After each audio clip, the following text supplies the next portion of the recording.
pleasure to join you today.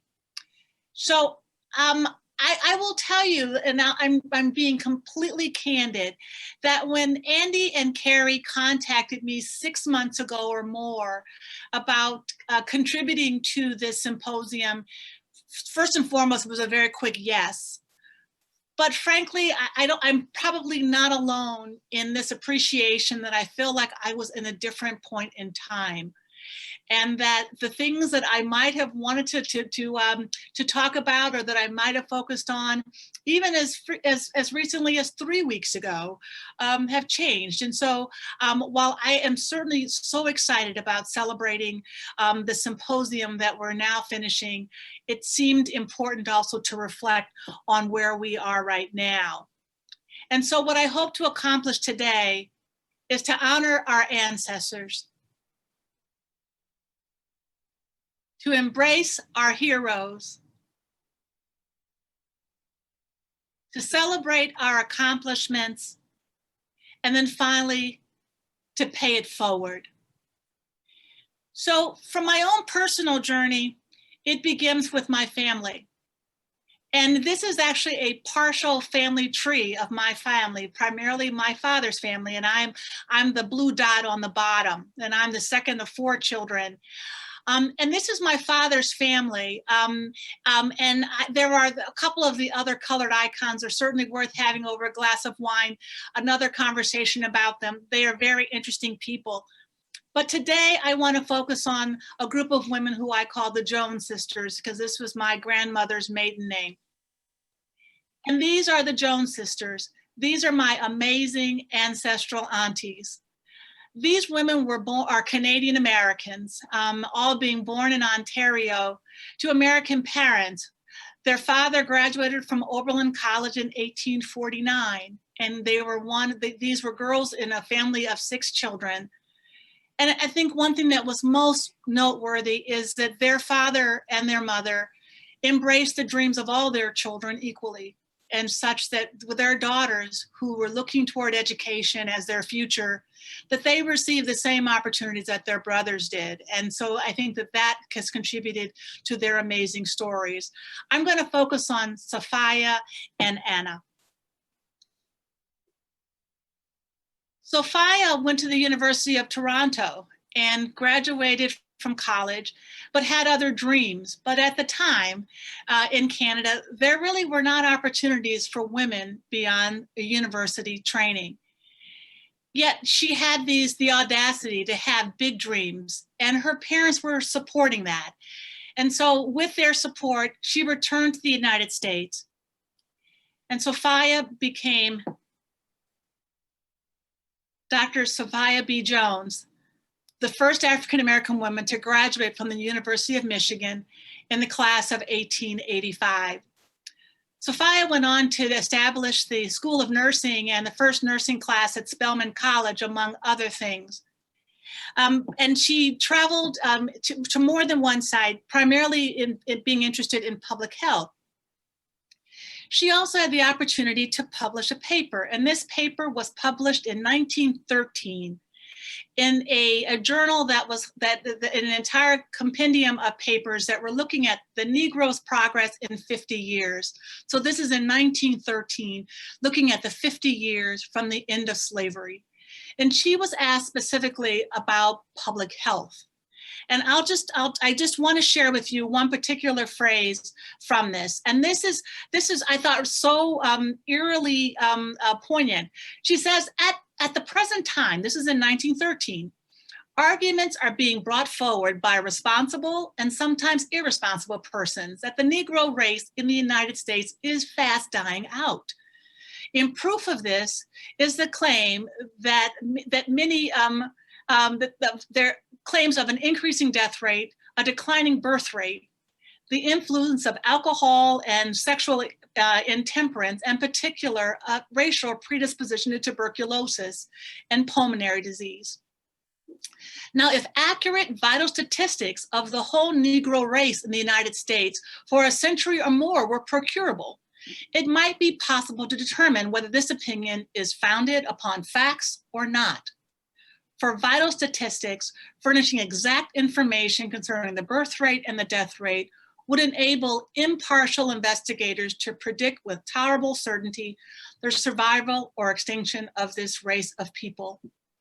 I don't know that Sophia had any idea that what she was talking about was the importance of facts, the importance of health services research, and the importance of actually collecting data in a meaningful way.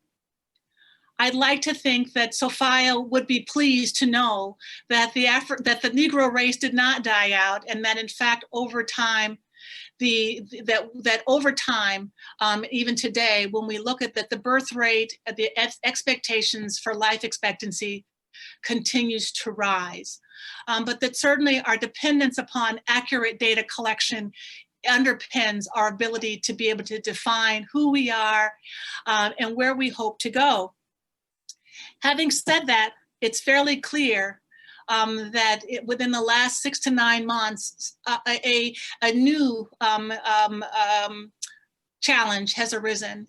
Yet it speaks to the importance of accurate data collection and science-driven decision-making.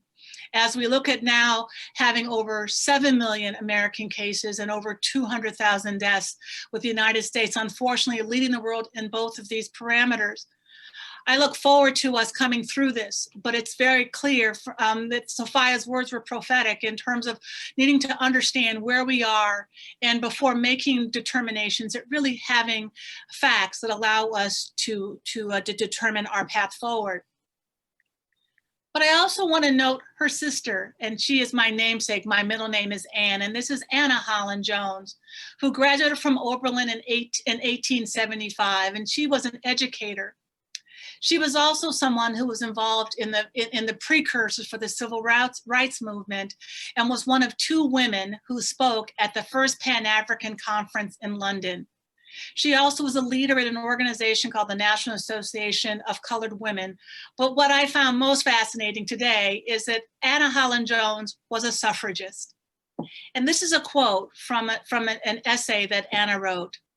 And she said, "Of the 4 great institutions of human uplift, the home, the school, the church, and the state, women have a direct controlling force in the first 3 institutions.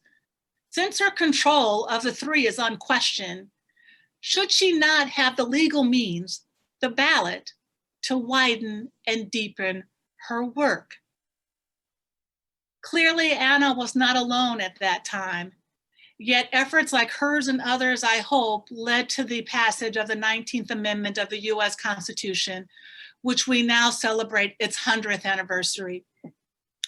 Certainly going from 1920 to 1970, I'd like to think that many of us felt that we had made great progress. Yet I think we were well aware that there was still much more work to be done. I don't think that you could talk today, especially today, without recognizing the loss of one of our greatest pioneers.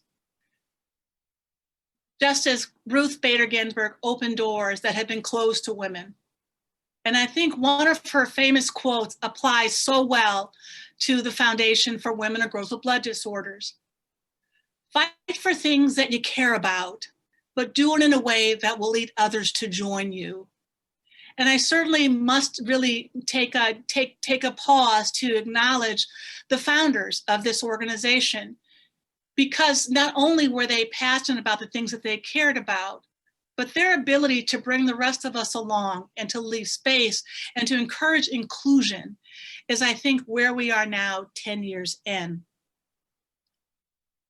So whether it is our very smallest of young women, of girls who are dressing up for Halloween as our former justice, or having school-age girls who take on projects learning about the life of Ruth Bader Ginsburg, I'm going to hope that many of us can find that fearless girl and can be sure that we will continue to honor her legacy as we move forward in this current time.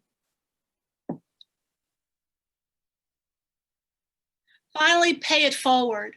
This organization has always been a place where young women could find space. And the notion of us helping our patients by helping each other is once again a major strength of this organization. And I thank those who have been a part of making that happen. Mentorship has certainly been such an important foundation for my personal career development, and I suspect for many others. But I don't think we can underestimate how this ultimately will allow us to help our patients. And so I want to celebrate our accomplishments, certainly calling out Andy and Roshni and Barb for your vision in founding the Foundation for Women and Girls with Blood Disorders. The gratitude to the symposium organizers, Janice and Ravi, have done a phenomenal job of finding so many timely topics to bring forward. And then certainly high fives to a fantastic roster of speakers. And so in closing, in terms of honoring our ancestors, I believe that we can do that best in one word, and that is vote. In terms of embracing our heroes, I hope that we will continue to speak up and be heard, not only in the spaces of symposiums like this, but in the broader audience.